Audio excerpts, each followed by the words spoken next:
Hola mi gente, ¿cómo están? Espero que estén espectacularmente bien.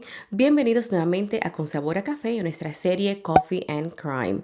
El caso que les voy a compartir hoy es uno de los crímenes más atroces de los Estados Unidos. Los hechos ocurrieron en el año 1971.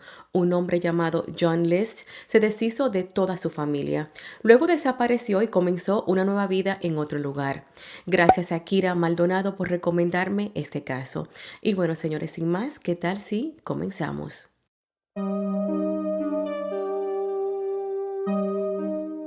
John Emile List nació el 17 de septiembre de 1925 en Bay City, Michigan, Estados Unidos. Su padre, John Frederick List, era alemán y su madre, Alma Florence, norteamericana. Él creció bajo estrictas reglas y creencias religiosas. Su padre era un devoto luterano y John siguió el ejemplo de su padre cuando creció. También fue profesor de la escuela dominical de su iglesia. Desde joven fue muy tímido y reservado, por lo tanto tuvo problemas para relacionarse con las personas.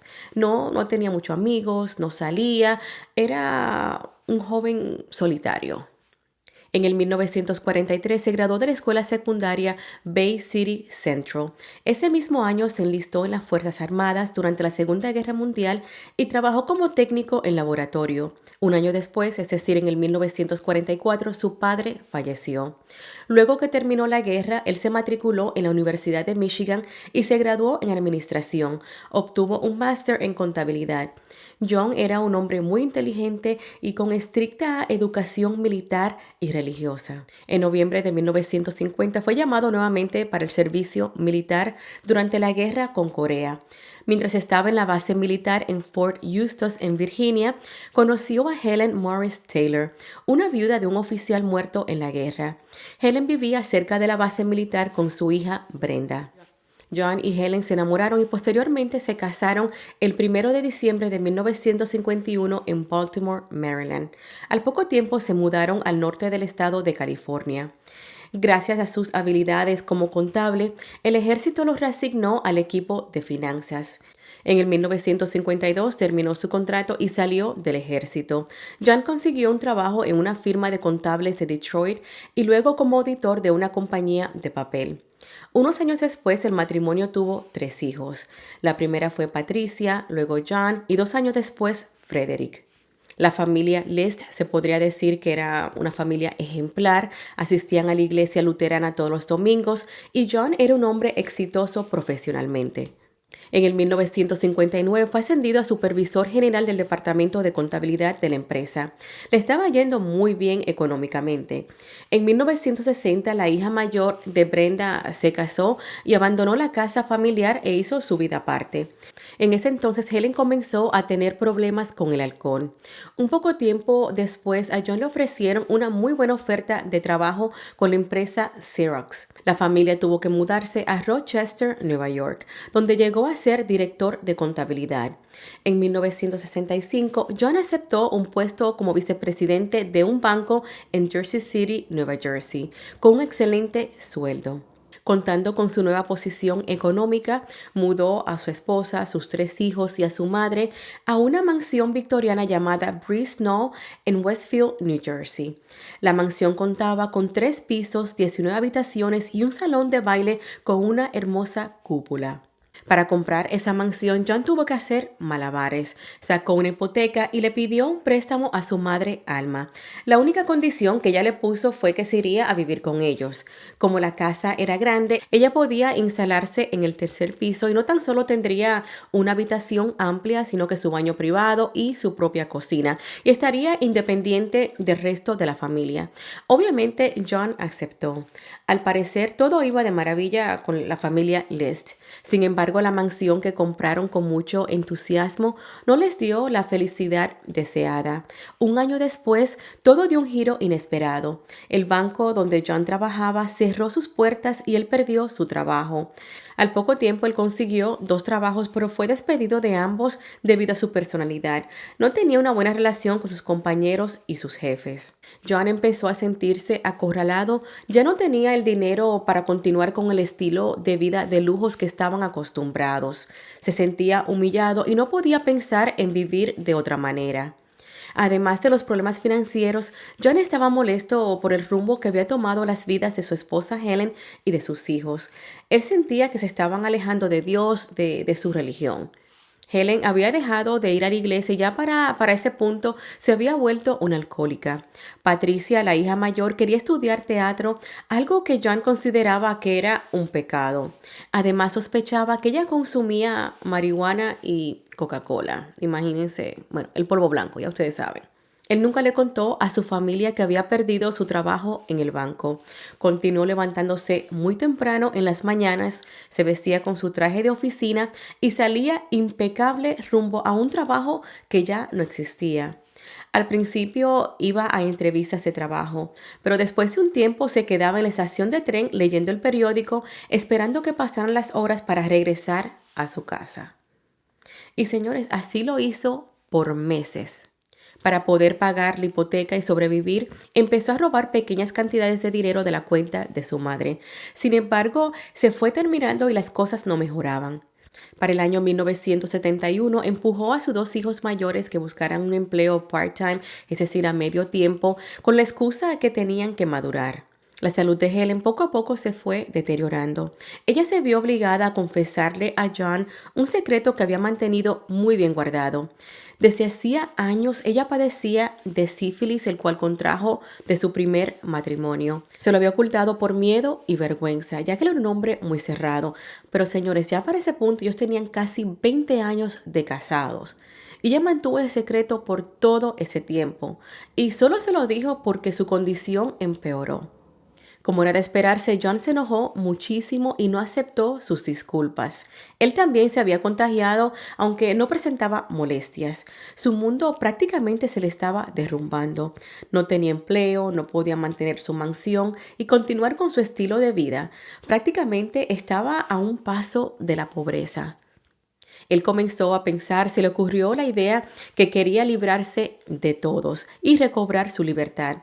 Su pretexto fue, y lo voy a citar, quiero salvar sus almas y así le ahorraría muchos sufrimientos.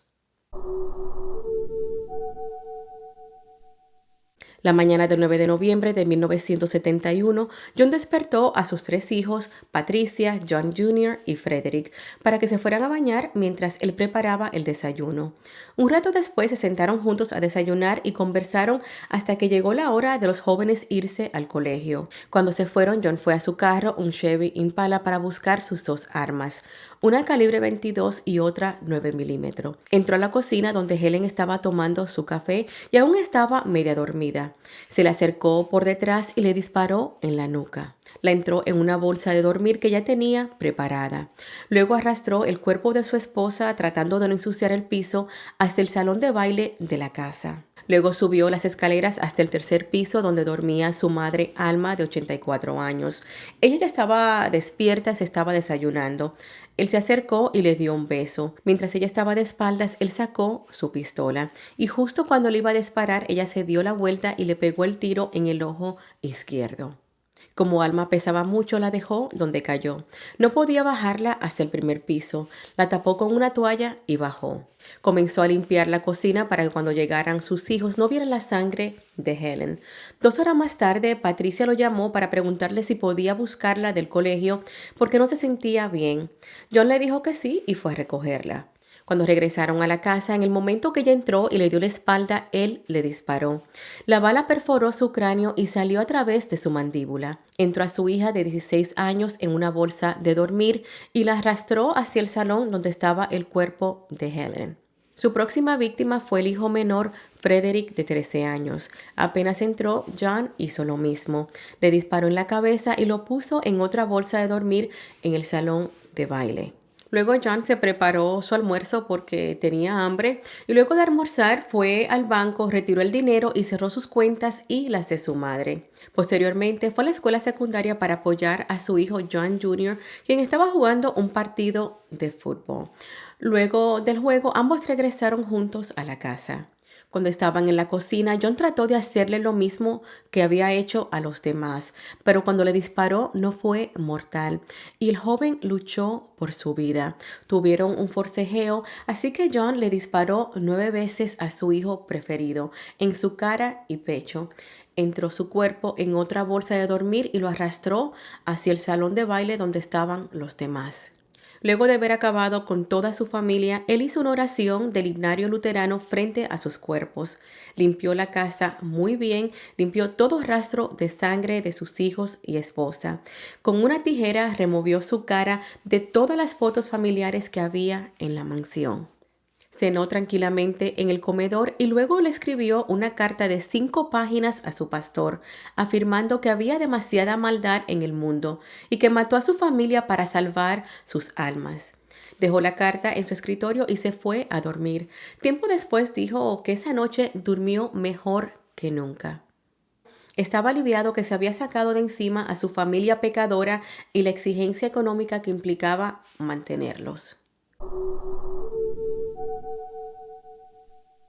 La mañana siguiente, John puso el aire acondicionado a la temperatura más baja posible para preservar los cuerpos.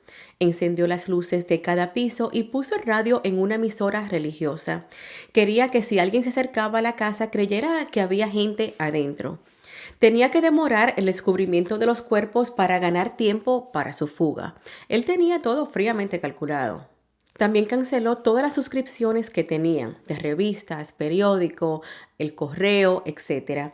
Le escribió al colegio de sus hijos para informarle que se irían un par de semanas a Carolina del Norte para visitar a su abuela materna, quien estaba gravemente enferma. Cerró la casa con llave y se fue para siempre.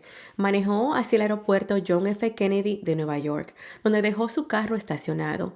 Regresó a la ciudad en autobús, luego tomó un tren desde Nueva Jersey hasta Michigan y luego hasta Colorado. John se estableció en la ciudad de Denver, donde solicitó una nueva tarjeta de seguro social con el nombre Robert Peter Clark, el mismo nombre de uno de sus compañeros de facultad, y funcionó. John se convirtió en Robert y comenzó una nueva vida. Como dicen popularmente, borrón y cuenta nueva. Pasó casi un mes para que descubrieran los cuerpos. El director de teatro de Patricia, Ed Iliano, estaba muy preocupada por su larga ausencia. En una ocasión ella le había confesado que su padre peleaba mucho con su madre y cada vez lo veía más inestable. Llegó a decirle que temía que los matara a todos en uno de sus violentos arranques. El director, quien había conocido a John List, tuvo un mal presentimiento. Convenció a otra profesora para ir hasta la mansión de la familia List esa misma tarde. Eso ocurrió el 7 de diciembre de 1971. Los vecinos, cuando vieron a los 2 profesores tocando la puerta y tratando de mirar dentro de la casa, les dijeron que hacía semanas que las luces estaban encendidas, pero no veían a nadie, así que decidieron llamar a la policía. 2 policías fueron los primeros en llegar. Lograron entrar a la casa por una ventana y se encontraron con la trágica escena: una fila de cuerpos en descomposición en el salón de baile. Luego encontraron la carta de confesión de John List. En su carta, él dijo que los asesinó para salvar sus almas y todo quedaba en manos de la justicia y la misericordia de Dios. Explicó también que había matado a su familia por la espalda, de forma rápida para que no sufrieran, y aunque había planeado hacerlo el 1 de noviembre porque era un día apropiado para que lleguen al cielo, sus planes no se dieron. De inmediato se inició una cacería humana a nivel nacional. Las autoridades buscaron a John por todos los Estados Unidos, pero no había rastro de él. Además, él llevaba 29 días de ventaja y no tenían suficientes fotos suyas para publicarla porque habían sido destruidas. Recuerden que él recortó de todas las fotos familiares su cara. Los investigadores encontraron su carro en el aeropuerto Kennedy de Nueva York, pero no había evidencias que él había abordado un vuelo. Unos meses más tarde, el caso se enfrió y fue archivado. Desde 1979 hasta 1986, John o Robert trabajó como contable en una empresa de cajas de cartón en las afueras de Denver. Luego se unió a la congregación luterana del lugar donde conoció a Dolores Miller y en el 1985 se casaron. En el 1988 la pareja se mudó a la ciudad de Midlothian, Virginia. Allí John comenzó a trabajar en una pequeña firma de contables como Robert Clark. El capitán del departamento de policía, Frank Marranca, se sentía frustrado con el poco progreso del caso. Pensó que si lo compartía en el programa America's Most Wanted, o en español sería Los Más Buscados de América, podría ser una buena idea. El productor y conductor del programa, John Walsh, se interesó en el caso y con la ayuda de un artista forense mandó a tallar un busto con el que podría ser el rostro actual de John. Hasta le pusieron el mismo tipo de lentes con marcos oscuros que él usaba y resultó ser casi idéntico. El 21 de mayo de 1989, el programa de televisión Los Más Buscados de América le dedicó un episodio a John List, quien llevaba 18 años prófugo desde el 1971. Unas antiguas vecinas de John casualmente estaban viendo el programa ese día y cuando vieron el busto lo reconocieron. Claro, ellos lo conocían como Robert Clark. Wanda Flannery y su hija Eva Mitchell decidieron llamar al FBI. 11 días después de esa llamada, el FBI llegó a la casa de Robert Clark en Virginia. Su esposa Dolores los atendió y les dijo que su esposo estaba en el trabajo. Y ellos esperaron pacientemente. Cuando Robert llegó a su casa, los agentes del FBI inmediatamente lo confrontaron. Le dijeron su verdadero nombre es John List. Pero él le aseguró que estaban equivocados, que él no era John, que su verdadero nombre era Robert Clark. Él incluso llevaba puestos sus lentes y cuando lo compararon con el busto, con la foto del busto que tenían, era idéntico. Otra característica de John o Robert era que él tenía una cicatriz aquí en la parte de atrás de la oreja derecha. Y Robert también la tenía. Los agentes le tomaron las huellas dactilares y estas coincidieron 100% con las de la ficha militar de John List y con las encontradas en la escena del crimen. Aún así, Robert insistía que él no era John List, pero ya para ese punto nadie le creía. El 1 de junio de 1989, John List fue arrestado y acusado de 5 cargos de asesinato en primer grado. El 16 de febrero de 1990 finalmente confesó lo que había hecho. Todos esos meses, desde que lo detuvieron hasta febrero, él seguía diciendo que no era John List, que no había hecho nada, que tenían a la persona equivocada. Admitió en una entrevista que no se suicidó cuando asesinó a su familia porque pensaba que al hacerlo le negarían la entrada al cielo. A él sí le negarían la entrada al cielo, pero a su familia, ¿qué? Durante el juicio, John pidió perdón, dijo textualmente: «Siento que por mi estado mental en ese momento no soy responsable por lo que pasó. Les pido a todos los que fueron afectados por esto su perdón, entendimiento y oraciones». La defensa argumentó que él había sufrido de estrés postraumático por la guerra y que su carta de confesión fue dirigida a su pastor, la cual debió haber sido confidencial e inadmisible como evidencia. John tuvo la oportunidad de hablar en su propio juicio y habló sobre la crisis financiera que estaba pasando en el 1971 cuando perdió su empleo y cómo Helen lo engañó por tantos años. Además, tuvo que lidiar con su alcoholismo. Algunos testigos dijeron durante el juicio que con frecuencia Helen lo humillaba en público, comparándolo con su primer marido en cuanto a sus habilidades sexuales y profesionales. El 2 de abril de 1990, John List fue condenado a 5 cadenas perpetuas. Al final quiso mostrar arrepentimiento. Dijo textualmente: «Desearía no haber hecho jamás lo que hice. Me arrepiento de mis actos y desde entonces rezo por el perdón». Pero el juez no se conmovió. Después de su sentencia, John siguió apelando, pero todas sus apelaciones fueron rechazadas. El 21 de marzo del 2008, John murió en prisión a la edad de 82 años por causa de una neumonía. La mansión de Bresnahl quedó destruida por un incendio 9 meses después de los crímenes. Supuestamente fue un incendio provocado, pero nadie supo por quién ni por qué. Gracias a Dios se hizo justicia y, señores, si no hubiera sido por ese programa de televisión, no creo que le hubieran pasado 18 años y él seguía viviendo su vida muy normal, muy campante, como que no hizo absolutamente nada. Su esposa Dolores, imagínense el shock para ella. Ella no tenía idea de lo que él había hecho. Cuando comenzaron la relación, él le dijo que su primera esposa había fallecido por cáncer, pero nunca tuvieron hijos. Y obviamente los primeros meses cuando él fue detenido que explotó la bomba, ella lo apoyó porque decía, no, tienen al hombre equivocado, este no puede ser John Les, este es Robert. Esto es increíble, señores. ¿Y qué me dicen de su confesión? Que luego de haber asesinado a su familia, esa noche durmió mejor que nunca. Qué mente tan macabra, tan. Ay, Dios mío. Bueno, mi gente, esa es toda la información que tengo para compartir con ustedes el día de hoy. Te invito a suscribirte al canal si aún no lo has hecho. Yo sé que muchos de ustedes les gustan los casos, ven los casos, pero no están suscritos. YouTube me deja saber absolutamente todo. Así que suscríbete, es totalmente gratis. Regálame dedito arriba, todo eso ayuda a que el canal siga creciendo. Le dejas saber a YouTube que te gusta el contenido del canal, le recomiendan el canal a más personas. Antes de finalizar, quiero agradecer a Mike Cruz y a Erika Benítez por su apoyo monetario al canal. Ellas hicieron clic aquí abajito donde dice thanks en el corazoncito. Y nada, en verdad que muchísimas gracias, se lo agradezco. Bueno, mi gente, ahora sí yo me despido. Muchas gracias por verme. Nos vemos el próximo domingo. Bye bye.